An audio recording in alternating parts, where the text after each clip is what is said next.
একটা হাদিস বলি, বুখারী বর্ণনায় 3436 নম্বর বর্ণনায়, মুসলিম আছে 2550 নম্বর বর্ণনায়। আবু হুরায়রা রাদিয়াল্লাহু তাআলা বলেন, জুরাইজের ঘটনা এখানে বর্ণনা রয়েছে।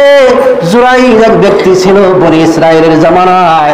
বনি ইসরাইলের জামানায় এই জুরাইজ নামক এক ব্যক্তি একজন আল্লাহর বান্দা ছিলেন। এই সময় তিনি একটা ঘর বানিয়ে সেই ঘরের ভিতরে উপাসনালয় তৈরি করলেন। সেখানে ইবাদত করে এবং আল্লাহর শুকরিয়া আদায় করে 5 ওয়াক্ত ইবাদত করে, আল্লাহর ইবাদত করে, এভাবে করতে করতে জুরাইজ আল্লাহর একজন খাঁটি বান্দা হয়ে যায়। এবার জুরাইজ যখন ইবাদত করতে করতে আল্লাহর একজন খাঁটি বান্দা হয়ে গেল, এবার কিছুদিন পরে জুরাইজের মা তখন চলে গেলেন জুরাইজের কাছে গেলেন। যখন জুরাইজ যে দেখলেন যে ঘরের ভিতরে জুরাইজ আমল করে ইবাদত করে, এবার জুরাইজের মা জুরাইজকে ডাকলেন, হে জুরাইজ। এবার জুরাইজ সালাতে দাঁড়িয়ে গেছে, নামাজে দাঁড়িয়ে গেলেন, যায় দেখে জুরাইজের মা জুরাইজ সালাতরত অবস্থায় দাঁড়িয়ে আছে। এবার জুরাইজের মা ডাকলেন, জুরাইজ এদিকে আসো, তোমার সাথে কথা আছে, ভালো করে শোনেন, তোমার সাথে কথা আছে। এবার জুরাইজ চিন্তা করলেন যে আমি তো নামাজে দাঁড়িয়ে গেছি, আল্লাহর সামনে হাজির হয়ে গেছি, এদিকে মা ডাকে, আমি তো আল্লাহর ডাকে দাঁড়া দিয়েছি, নামাজে দাঁড়িয়েছি, এখন আমি নামাজ ছেড়ে দিয়ে আমি আমার মায়ের সাথে কিভাবে কথাবার্তা বলবো? এবার জুরাইজ মায়ের কথা সাড়া না দিলেন, সালাতে দাঁড়িয়ে সালাত আদায় করতে থাকলেন। জুরাইজের মা চলে গেলেন। এইভাবে আবার কিছুদিন পরে আবার জুরাইজের মা আবার জুরাইজের কাছে আসলেন, এসে দেখি যে জুরাইজ নামাজে দাঁড়িয়ে গেছে। এবার জুরাইজ আবার ডাকলেন, জুরাইজ ডেকে ডাকলেন, পিছনে বাহির হয়ে আসো, তোমার সাথে কথা আছে। এবার জুরাইজ দেখলেন যে আমি তো নামাজে দাঁড়িয়েছি, আল্লাহর সামনে উপস্থিত হয়েছি, আমার মা ডাকুক, আমি আমার মায়ের ডাকে সাড়া দিব না। জুরাইজ এবারও চলে গেলেন। এবার আবার কিছুদিন যখন চলে গেল, তৃতীয়বার আবার জুরাইজের মা আসলেন। আসার পরে দেখলেন জুরাইজ আবার তিনি নামাজে দাঁড়িয়ে গেছে। এবার জুরাইজের মা ডাকলেন, জুরাইজ তুমি বের হয়ে আসো, তোমার সাথে আমার জরুরি কথা আছে। এবার জুরাইজ মনে মনে বললেন, আমি তো আল্লাহর সামনে হাজির হয়েছি, না না না, আমি নামাজ ছাড়বো না, আমি নামাজ আদায় করবো, কিন্তু আমার মা চলে যাক, আমি আমার মায়ের সাথে কথা বলবো না, ডাকে সাড়া দিব না। এবার জুরাইজের মা প্রথম দিন আসলেন, ডাকলেন, জুরাইজ সাড়া দিল না। দ্বিতীয় দিন আবার আসলেন, আসার পরে ডাকলেন, জুরাইজের মায়ের ডাকে সাড়া দিলেন না। তৃতীয়বার আবার আসলেন, আসার পরে ডাকলেন, জুরাইজকে ডাকলেন। তৃতীয় দিন জুরাইজের ডাকে, মায়ের ডাকে জুরাইজ সাড়া দিলেন না, জবাব দিলেন না। এবার জুরাইজের মা চলে যায় আর বদদুয়া করে, হে আল্লাহ, আমার সন্তানকে ডাকলাম, প্রথম দিন আসলাম ডাকে সাড়া দিল না, দ্বিতীয় দিন আসলাম তাও ডাকে সাড়া দিল না, তৃতীয় দিন আসলাম তাও আমার ছেলে আমাকে সাড়া দিল না, নামাজে দাঁড়িয়ে থাকলো। এবার জুরাইজের মা বদদুয়া দিলেন, জুরাইজ যেন একজন পতিতালয়ের বেশ্যাখানার নারীর অপবাদ দিয়ে যেন সে মৃত্যুবরণ করে। আল্লাহ তাআলা তার দোয়া কবুল করলেন। তাই বলেছেন, পৃথিবীতে মানুষ যদি পিতামাতা অবাধ্য হয়ে যায়, যাওয়ার পরে যদি পিতামাতা সন্তানের উপরে বদদুয়া করে, আল্লাহ তাআলা কবুল করতে বেশি দেরি হয় না। বেশি দেরি হবে না। ভালো করে স্মরণ করার জুরাইজের ঘটনা, হাদিসটি পাবেন বুখারীতে 3436 নম্বর বর্ণনায়, মুসলিমে পাবেন 2550 নম্বর বর্ণনায়। রাসূলুল্লাহ সাল্লাল্লাহু আলাইহি ওয়াসাল্লাম বলেন, হাদিসটি বর্ণনা করেছেন আবু হুরায়রা, তিনি বলেন, যখন 3বার ডাকলেন সাড়া দিল না, কিছুদিন যখন চলে গেল, যাওয়ার পরে ওই উপাসনালয়ের কাছে একজন রাখাল ছাগল চড়াইতেন। এভাবে ছাগল চড়াইতে ওই দেশের ভিতরে একজন মহিলা প্রত্যেক দিন ওই রাস্তাকে যাতায়াত করতে করতে করতে করতে করতে করতে করতে ওই রাখালের সাথে ওই মহিলার সম্পর্ক হয়ে গেল। মহিলার সম্পর্ক হওয়ার পরে তার সাথে মিলন করলেন, জেনা করলেন। জেনা করার পরে তার গর্ভে সন্তান অ্যাকসেপ্ট হয়ে গেল। সন্তান যখন গর্ভে চলে গেল, এইভাবে হতে হতে হতে যখন ওই মেয়েটার যখন পেটটা যখন বড় হতে আরম্ভ করলেন, যখন সন্তান পেটে গেলেন, বড় হতে লাগলেন, দেশের মানুষ বলাবলি করতে লাগলেন, ও মহিলা, তোমার তো বিবাহ হয় নাই, তোমার গর্ভে সন্তান কেমনে আসলো? তোমার তো বিবাহ হয় নাই, তোমার গর্ভে কিভাবে সন্তান আসলো? এখন এই সন্তানের পরিচয় কে দিবে?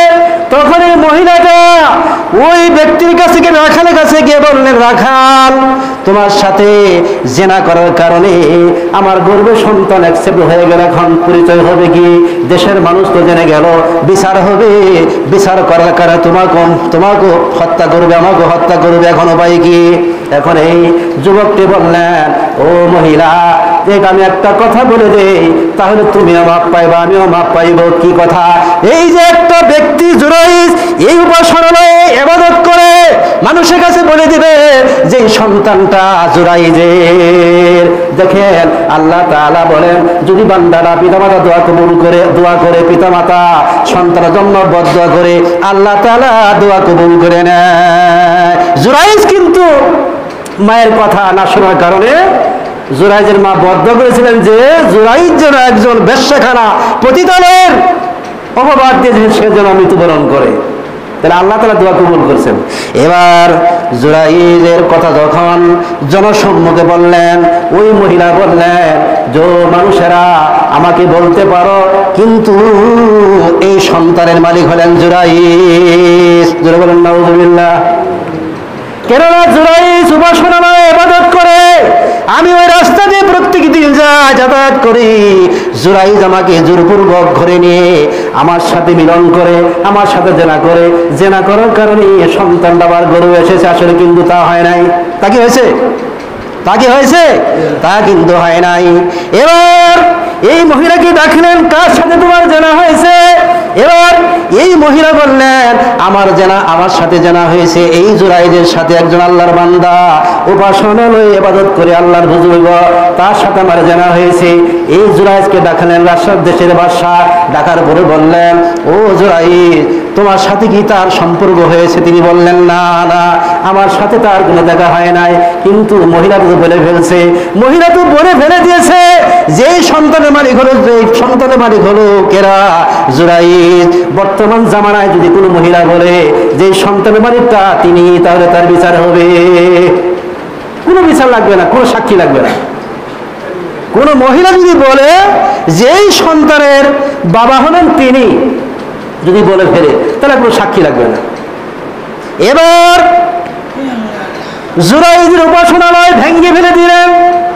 তখন দেশের মানুষেরা বললেন, জুরাইজ, তুমি একজন ভণ্ড, তুমি ইবাদত করো উপাসনালয়ে, তুমি একজন বুজুর্গ দাবি করো, কিন্তু তুমি একজন ভণ্ড, তুমি একজন প্রতারক, তুমি জানা করেছো, তোমার বিচার হবে। এবার জনসম্মুখে জুরাইজকে হাজির করা হলো, ওই যুবতী মহিলাকেও হাজির করা হলো।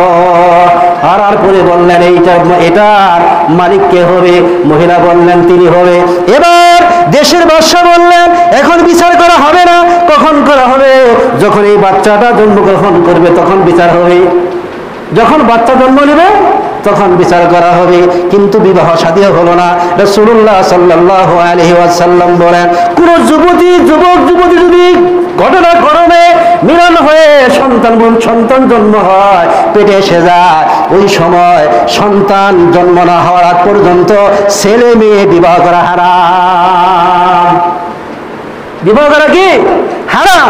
জেনা করার পরে যদি কোনো সন্তান মহিলার গর্ভে এসে যায়, আর যদি তাকে ধরে দিয়ে বিবাহ করে দেয়, রাসূলুল্লাহ সাল্লাল্লাহু আলাইহি ওয়াসাল্লাম বলেছেন, বিবাহ সম্পাদন তখনই হবে যখন মহিলার বাচ্চা ভূমিষ্ঠ হবে, তখনই ছেলে মেয়ের বিয়ে হবে, আর আগে বিবাহ হবে না। যদিও বিবাহ করা যায়, তাহলে সেটা কি হবে? জেনা করতে থাকবে। এই জেনার বিচার করতে হবে।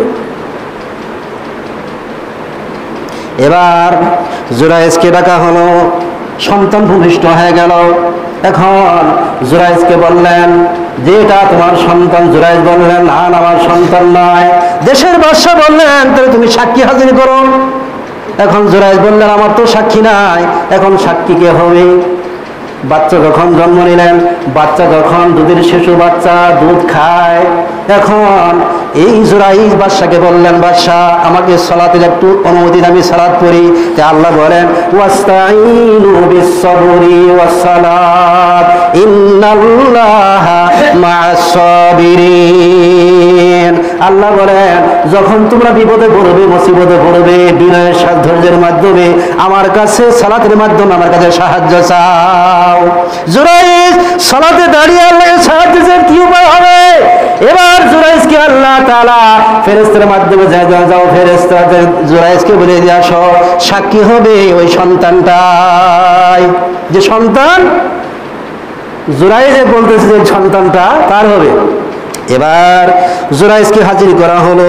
হাজির করার পরে জুরাইজ বললেন বাদশাহ আমার সাক্ষী আছে। কে সাক্ষী? ওই মহিলার সন্তান। বাদশাহ বললেন সে কথাবার্তা বলতে পারবে? জুরাইজ বললেন হ্যাঁ বলতে পারবে। এবার জুরাইজ আল্লাহকে সাক্ষী রেখে আল্লাহকে একত্ববাদ বিশ্বাস নিয়ে এবার জুরাইজ ওই মহিলার কাছে সন্তানের কাছে গেলেন। সন্তানের কাছে যাওয়ার পরে 7 আঙ্গুল দিয়ে পেটের নিচে একটা ধাক্কা মারলেন। ধাক্কা মারার পরে বলে দিলেন এ সন্তান তুমি বলে দাও তোমার বাবাকে, তোমার বাবা কে হবে? এবার এই সন্তানটা জবান খুলে বললেন এ বাদশাহ আমার বাবা জুরাইজ না, আমার বাবা হলো হীরা খান। রাসূলুল্লাহ সাল্লাল্লাহু আলাইহি ওয়াসাল্লাম বলেন 3 ব্যক্তি 3 শিশুরা 3 জন শিশু এই পৃথিবীতে ছোটবেলায় কথা বলতে পারছিলেন আল্লাহর হুকুমে। এটা আজকাল বলবো না, আগামী জুমা যদি সব পায় তাহলে বলবো। তাহলে পিতা মাতা যদি দোয়া করে বদদোয়া তাহলে আল্লাহ তাআলা কবুল করতে বেশি সময় লাগে না। কিন্তু দোয়াটা আল্লাহ কবুল করেছিলেন। জুরাইজ মাতার কথা না শোনার কারণে তাহলে সে দোয়া আল্লাহ বদদোয়া করেছিলেন, সেই দোয়া আল্লাহ কবুল করছেন। আর দুনিয়াতে কোনো যুবক যদি পিতামাতার অবাধ্য হয়ে পিতামাতাকে কটু কথা বলে মনেও শব্দ করে আঘাত লেগে যদি যায়, আর যদি পিতামাতা আল্লাহ কাছে বদদোয়া করে তাহলে আল্লাহ তাআলার কাছে দোয়া কবুল হতে আল্লাহর পর্দা লাগে না, আল্লাহ ডাইরেক্ট কবুল করেন।